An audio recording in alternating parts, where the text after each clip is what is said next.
नमस्कार, अभिनंदन आप सभी का द डिबेट में। मैं ब्रजेश मिश्रा हूं। बहनों भाइयों, इस वक्त महंगाई पूरे देश भर में चरम पर पहुंच चुकी है। ऐसा प्रतीत है कि देश में जिंदगी आसान है, लेकिन जिंदगी जीना बहुत कठिन और बहुत महंगा होता जा रहा है। विशेष तौर पर उन लोगों के लिए जो गरीब हैं, उन लोगों के लिए जो निम्न मध्यम वर्ग में हैं, उन लोगों के लिए जो मध्यम वर्ग से आते हैं, मिडिल क्लास, महंगाई का सबसे ज्यादा इंपैक्टफुल वाला वर्ग है, जिसके घर का बजट बिगड़ चुका है, जिसकी थाली महंगी हो गई है, जिसका जीवन महंगा हो गया है। आप सोचिए कि साल 2 साल पहले का और आज के वक्त की महंगाई की स्थिति कितनी विकराल हो चुकी है। शायद ही आपके आसपास कोई चीज ऐसी वस्तु है जिस पर महंगाई का व्यापक और बड़ा असर न पड़ा हो। यह असर परेशान करता है, विचलित करता है। उसका मुख्य कारण इस बात का है कि कोरोना काल में जिस तरह से लोगों के काम धंधे बंद हुए हैं, 12 करोड़ से ज्यादा लोगों की नौकरियां गईं और चरम पर बढ़ती हुई महंगाई, कोड़ में खाज। इसीलिए मैं कह रहा हूं कि जिंदगी आसान है, लेकिन जिंदगी जीना बहुत मुश्किल और कठिन और महंगा होता जा रहा है। जिनके पास बेशुमार दौलत है, उन्हें कोई फर्क नहीं पड़ता कि पेट्रोल डीजल किस रेट पे बिक रहा है। उन्हें कोई फर्क नहीं पड़ता कि मटर 70 रुपए किलो क्यों बिक रही है। उन्हें कोई फर्क नहीं पड़ता कि दाल 200 रुपए किलो क्यों चली गई है। उन्हें कोई फर्क नहीं पड़ता कि गोभी का एक फूल 30 रुपए में क्यों मिलता है। लेकिन उन्हें फर्क पड़ता है जिनका जीवन थोड़े चंद पैसों में चलता है,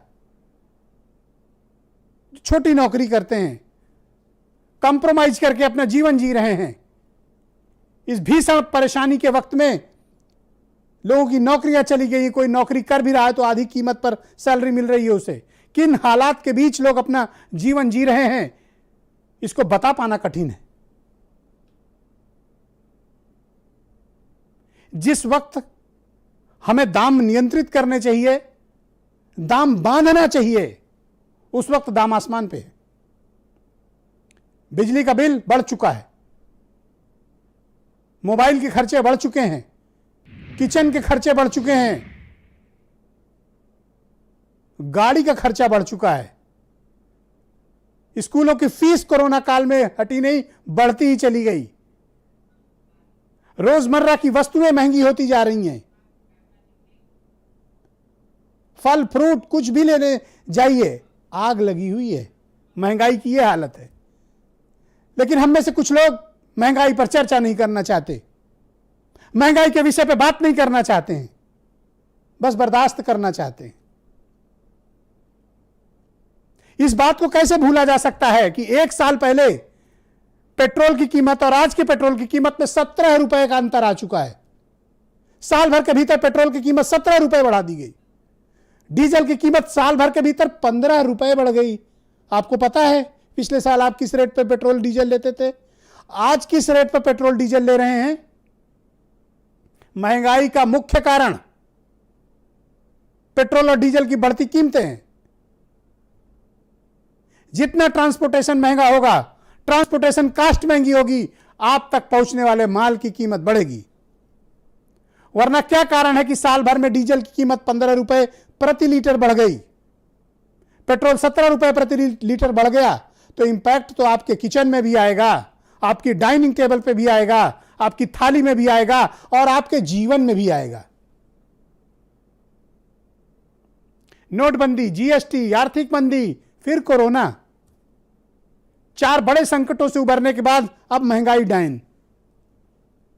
लोग जिए तो कैसे जिए, क्या करें लोग?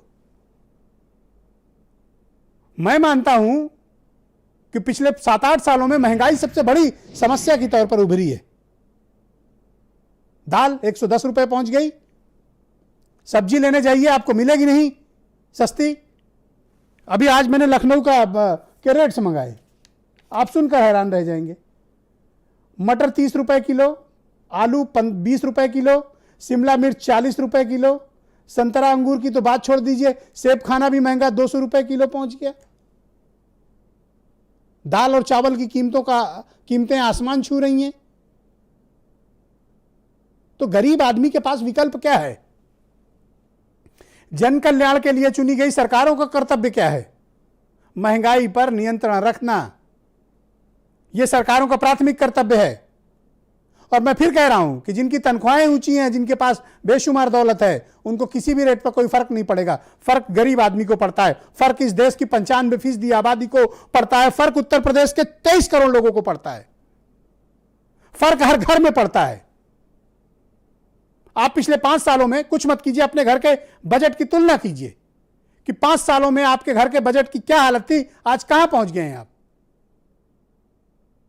बिजली का बिल भरते भरते लोग बेहाल हैं, सब्जियां खरीदने में तनख्वाहें निकल जा रही हैं, किचन मैनेज करने में लोगों को कठिनाइयां हो रही हैं, बचत के साधन खत्म हो गए हैं।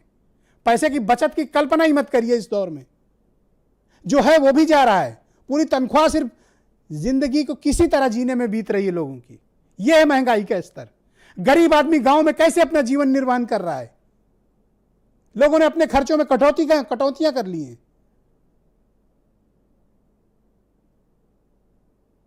लग्जरी आइटम्स लेने बंद कर दिए हैं, गैर जरूरी चीजों में कटौती कर दी है, जीवन की विलासिता खत्म हो गई है। अब जीवन जीना ही सबसे बड़ा टास्क हो गया है। महंगाई का स्तर इस वक्त इस कदर बढ़ा हुआ है कि हम आप कल्पना नहीं कर सकते हैं। लोग बेहाल हैं। और उनकी कल्पना करिए, जिन 12 करोड़ लोगों की नौकरियां गई हैं, जिनके धंधे चले गए हैं, उनके घरों का क्या हाल होगा। महंगाई बहनों भाइयों गरीब के घर अवसाद लाती है, समस्या उत्पन्न करती है, मनोबल तोड़ती है, प्रतिभाओं को नष्ट करती है। महंगाई का इंपैक्ट समाज में बड़ा व्यापक और नकारात्मक होता है। हमें इस पर विचार करना पड़ेगा, बात करनी पड़ेगी, क्योंकि यह बढ़ती हुई महंगाई देश की सबसे विकराल समस्या के तौर पर बढ़ रही है। और सरकारों के पास इजी मनी के तौर पर अगर कुछ है तो है पेट्रोल और डीजल। क्या आपको पता है कि पेट्रोल सिर्फ 29 रुपए का पड़ता है भारत में लैंड होने के बाद, उतरने के बाद जहाजों से, लेकिन आपसे 55-56 रुपया ज्यादा लिया जाता है टैक्स के नाम पर। यही हालत डीजल की है। 30 रुपए प्रति लीटर डीजल पड़ता है, आपसे 77 रुपए वसूला जाता है, 47 रुपए ज्यादा। 56 रुपया डीजल में, पेट्रोल में टैक्स लिया जाता है, सिर्फ टैक्स। तो आखिर इस प्रकार की बढ़ती हुई महंगाई पर हमें कहीं तो नियंत्रण लगाना है। सरकारों को अपनी पॉलिसी पर विचार करना पड़ेगा, चाहे राज्य सरकार हो चाहे केंद्र की सरकारें हो। आप माल भाड़ा बढ़ा देंगे, आप ढुलाई की कीमतें बढ़ा देंगे, निश्चित तौर पर उसका इंपैक्ट आम आदमी के जीवन पे आएगा ही आएगा। सो चुके विपक्ष से आप उम्मीद न रखें, आपको खुद आवाज उठानी पड़ेगी अगर आप महंगाई के शिकार हैं तो, क्योंकि यह समस्या व्यापक है। हमारी बचत खत्म हो रही है, तो कब तक यह महंगाई लोगों को परेशान करेगी और इसका इंपैक्ट लेवल क्या है? यह एक बड़ा महत्वपूर्ण प्रश्न है और इसका जवाब मिलना चाहिए, क्योंकि बढ़ती हुई महंगाई ने कोहराम मचा के रखा हुआ है। लोग बेहाल और परेशान हैं इस मसले पर। तो सरकारों का कर्तव्य है कि जीवन को आसान करें, कीमतों पर नियंत्रण स्थापित करें। जिस प्रकार का किसान आंदोलन हो रहा है और अनलिमिटेड भंडारण की जो आपको प्राइवेट कंपनियों को सुविधा दी गई है, कल को हो सकता है कि यही चावल, दाल, आटा आपको इस वक्त की कीमतों से 10 गुना ज्यादा मिले, 5 गुना ज्यादा मिले, 2 गुना ज्यादा मिले। क्योंकि जब सरकार नियंत्रित पेट्रोल और डीजल की यह हालत है, तो प्राइवेट नियंत्रित कंपनियों का आटा, दाल, चावल की क्या हालत होगी। इसलिए महंगाई को बांधने की जरूरत है, जो हमारे बड़े बुजुर्ग बता गए। दाम बांधिए तभी महंगाई खत्म होगी, अन्यथा नहीं होगी। अगर बाजार पर व्यवस्था को छोड़ दिया गया तो गरीब आदमी के लिए बाजार नहीं होता। बाजार उसके लिए होता है जिसकी जेब में माल है, पैसा है। आज की डिबेट को आगे बढ़ाते हैं। मेरे साथ आज के कार्यक्रम में नवीन श्रीवास्तव भारतीय जनता पार्टी से हैं, नाहिद लारी खान समाजवादी पार्टी से हैं, सैयद जरीन बहुत जानी मानी सामाजिक कार्यकर्ता हैं, सुची विश्वास कांग्रेस से हैं, आकाश जिंदल